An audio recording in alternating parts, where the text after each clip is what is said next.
Programme چراغ میں خوش آمدید۔ تمام روئے زمین کی مسیح میں سلامتی ہو۔ یہ پروگرام آپ کی خدمت میں مقدس جماعت خدائے داد پاکستان کی جانب سے پیش کیا جا رہا ہے۔ زبور 95:6 آیت۔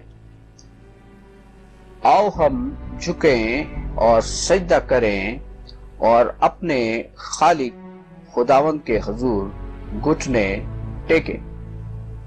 اے ہمارے باپ، تو جو آسمان پر ہے، تیرا نام پاک مانا جائے، تیری بادشاہی آئے، تیری مرضی جیسی آسمان پر پوری ہوتی ہے زمین پر بھی ہو۔ تو ہمارے روز کی روٹی آج ہمیں دے، اور جس طرح سے ہم نے اپنے قرض داروں کو معاف کیا ہے، تو بھی ہمارے قرض ہمیں معاف کر۔ ہمیں کسی آزمائش میں نہ لا، بلکہ برائی سے بچا، کیونکہ بادشاہی، قدرت اور جلال ہمیشہ سے ہے اور ہمیشہ تک تیرا ہی رہے گا، آمین۔ ہم پروگرام کو آگے بڑھاتے ہوئے آج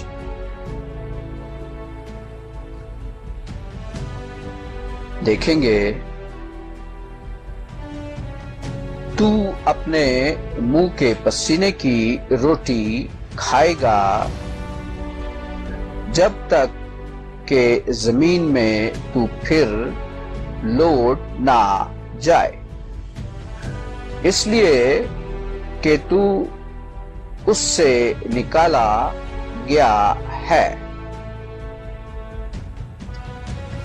کیونکہ تو خاک ہے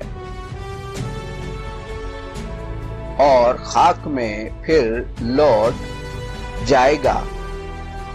اور آدم نے اپنی بیوی کا نام ہوا رکھا، اس لیے کہ وہ سب زندوں کی ماں ہے۔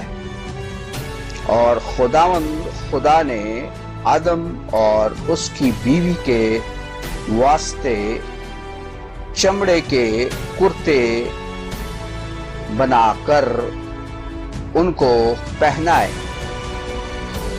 اور خداوند خدا نے کہا، دیکھو، انسان نیک و بد کی پہچان میں ہم میں سے ایک کی مانند ہو گیا۔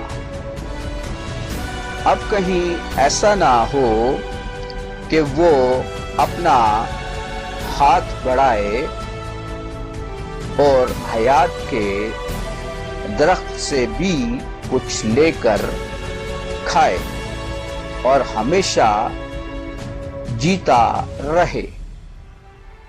اس لیے خداوند خدا نے اس کو باغ عدن سے باہر کر دیا، تاکہ وہ اس زمین کی جس میں سے وہ لیا گیا تھا کھیتی کرے۔ چنانچہ اس نے آدم کو نکال دیا اور باغ عدن کے مشرق کی طرف کروبیوں کو اور چاگرد گھومنے والی شعلہ زن تلوار کو رکھا کہ وہ زندگی کے درخت کی راہ کی حفاظت کرے۔ اور آدم اپنی بیوی ہوا کے پاس گیا اور وہ حاملہ ہوئی اور اس کے کین پیدا ہوا۔ تب اس نے کہا، مجھے خداوند سے ایک مرد ملا۔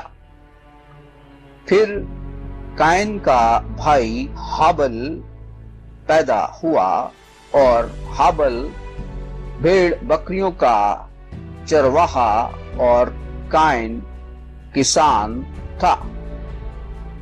चंद रोज के बाद यूं हुआ कि काइन अपने खेत के फल का हदिया खुदावंद के वास्ते लाया, और हाबल भी अपने भेड़ बकरियों के कुछ पलोठे बच्चों का और कुछ उनकी चर्बी का हदिया लाया। और खुदावंद ने हाबिल को और उसके हदिया को मंजूर किया, पर काइन को और उसके हदिया को मंजूर ना किया। इसलिए काइन नहायत गजबनाक हुआ और उसका मुंह बिगड़ा। और खुदावंद ने काइन से कहा, तू क्यों गजबनाक हुआ और तेरा मुंह क्यों बिगड़ा हुआ है? अगर तू भला करे तो क्या तू मकबूल ना होगा, और अगर तू भला ना करे तो गुनाह दरवाजा पर दबका बैठा है, और तेरा भाई और तेरा मुश्ताक है, पर तू उस पर गालिब आ। और काइन ने अपने भाई हाबिल को कुछ कहा, और जब वो दोनों खेत में थे तो यूं हुआ कि काइन ने अपने भाई हाबिल पर हमला किया और कत्ल कर डाला। सो हमने यहाँ पर देखा कि खुदा ने पहले ही से जो है दोनों भाइयों को मुतला किया कि अगर मैं आपका हदिया कबूल करता हूं, एक का नहीं करता हूं, तो इसमें गजबनाक होने की कोई बात नहीं है। जिस तरह के आज हम जमाना में देखते हैं कि जब हम खुदावंद के लिए हदिया पेश करते हैं तो वहां पर हम जो है बड़ा अपने आप को जो है महसूस करते हैं कि कोई जो दूसरा है उसका हदिया मुझसे ज्यादा अफजल ना हो और मैं हकीर ना जाना जाऊं।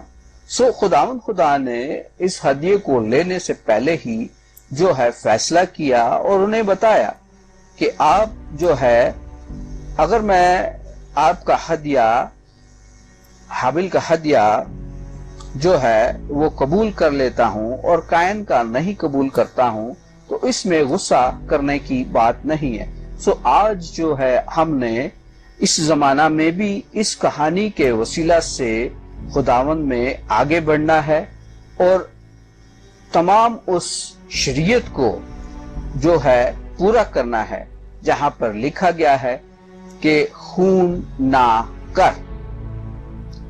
सो हम आगे बढ़ते हैं।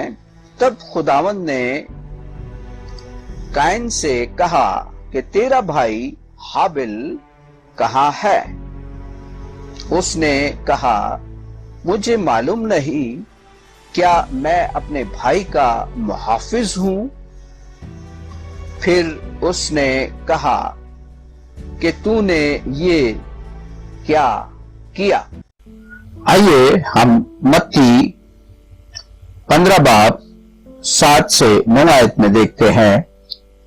ऐ रियाकारो, यशाया ने तुम्हारे हक में क्या खूब नबूवत की कि ये उम्मत जुबान से मेरी इज्जत करती है मगर इनका दिल मुझसे दूर है और ये बेफायदा मेरी प्रस्तिश करते हैं, क्योंकि इंसानी हकाम की तालीम देते हैं।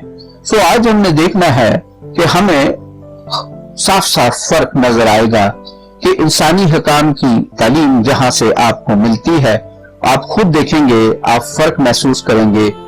ये सब तमाम जो कुछ भी हो रहा है हमारे दरमियान, ये खुदा की मर्जी से है, मगर हमने उस रास्ते को चुनाव करना है, उस रास्ते पर चलना है कि जो हमें हमेशा की जिंदगी उस हयात के दरख्त के पास ले जाता है, जहां से हम खाते हैं और कभी मुरझाते नहीं हैं, ना हमें भूख लगती है ना प्यास लगती है।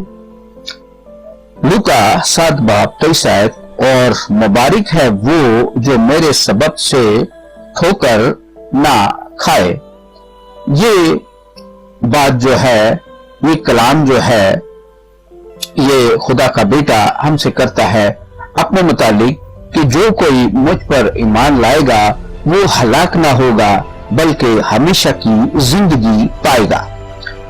इसी तरह हम मिलाकी 1 बाब उसकी 6 से 10 आयत में देखते हैं, रब्बुल फाज तुमको फरमाता है, ऐ मेरे नाम की तहकीर करने वाले कहनो, बेटा अपने बाप की और नौकर अपने आका की ताजीम करता है।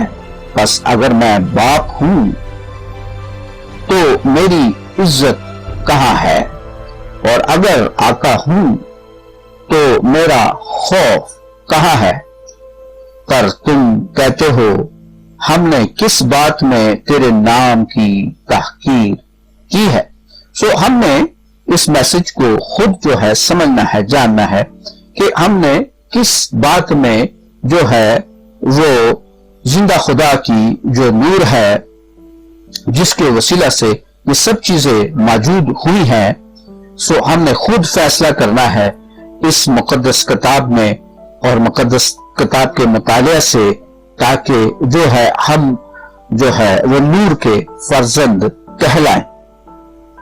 इसी तरह हम गिनती 14 बाब 9 आयत को देखते हैं, फक्त इतना हो कि तुम खुदावन से बगावत ना करो और ना उस मुल्क के लोगों से डरो, वो तो हमारी खुराक है, उनकी पनाहगाह, उनकी पनाह उनके सर पर से जाती रही और हमारे साथ खुदावंद है, उनका खौफ। ये हम प्रोग्राम के तमाम रूह जमीन से इजाजत चाहने से पहले हम खुदा से दुआ करेंगे।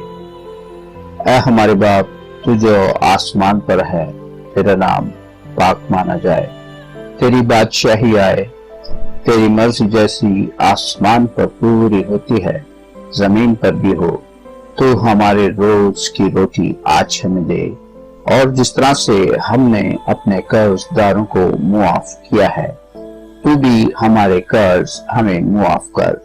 हमें किसी आजमाइश में न ला, बल्कि बुराई से बचा, क्योंकि बादशाही, कुदरत और जलाल हमेशा से है और हमेशा तक तेरा ही रहेगा, और तमाम रूह जमीन के साथ रहे।